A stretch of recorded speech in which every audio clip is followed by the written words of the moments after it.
రాజకీయాల్లో సంచలనం సృష్టించిన ఫార్ములా ఈ-కార్ రేసు కేసులో కీలక పరిణామం చోటు చేసుకుంది. ఈ కేసులో మాజీ మంత్రి బీఆర్ఎస్ వర్కింగ్ ప్రెసిడెంట్ కేటీఆర్ ను విచారించేందుకు అవినీతి నిరోధక శాఖకి గవర్నర్ జిష్ణుదేవ్ వర్మ ఆమోదం తెలిపారు. ఈ మేరకు ప్రభుత్వం పంపిన ఫైలుపై ఆయన సంతకం చేశారు. కేటీఆర్ పై విచారణకు గవర్నర్ గ్రీన్ సిగ్నల్ ఇవ్వడం బీఆర్ఎస్ లో కలకలం రేపుతుందట.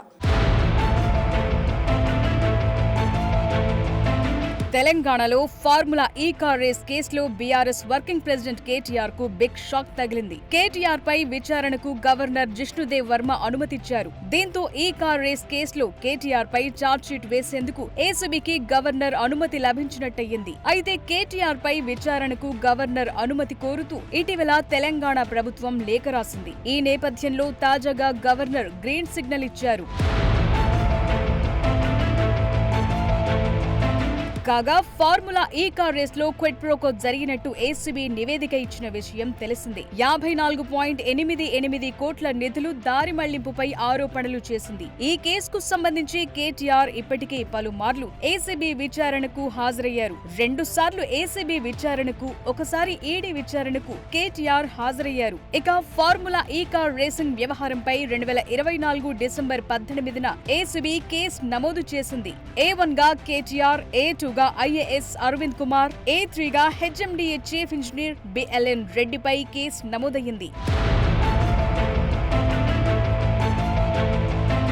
గవర్నర్ అనుమతి లభించడంతో కేటీఆర్ పై అభియోగాలు నమోదు చేసి విచారణ చేపట్టేందుకు ఏసీబీ అధికారులు సిద్ధమవుతున్నారు. త్వరలోనే ఆయనకు నోటీసులు జారీ చేసి విచారణ ప్రక్రియను ప్రారంభించే అవకాశం ఉంది. తాజా పరిణామంతో త్వరలోనే కేటీఆర్ పై అభియోగాలు నమోదు చేసేందుకు ఏసీబీ సిద్ధమవుతోందట.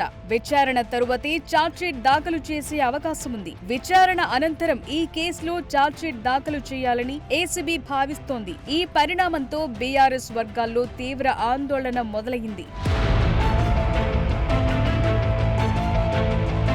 ఇదే కేసులో కీలక నిందితుడిగా ఉన్న సీనియర్ ఐఏఎస్ అధికారి అరవింద్ కుమార్ పై విచారణకు కూడా ఏసీబీ చర్యలు వేగవంతం చేసింది. ఆయనపై అభియోగాలు నమోదు చేసేందుకు అనుమతివ్వాలని కోరుతూ రాష్ట్ర ప్రభుత్వం కేంద్ర సిబ్బంది శిక్షణ వ్యవహారాల శాఖ డీఓపీటీకు లేఖ రాసింది. కేంద్రం నుంచి అనుమతి రాగానే అరవింద్ కుమార్ పైన ఏసీబీ అభియోగాలు నమోదు చేయనుంది.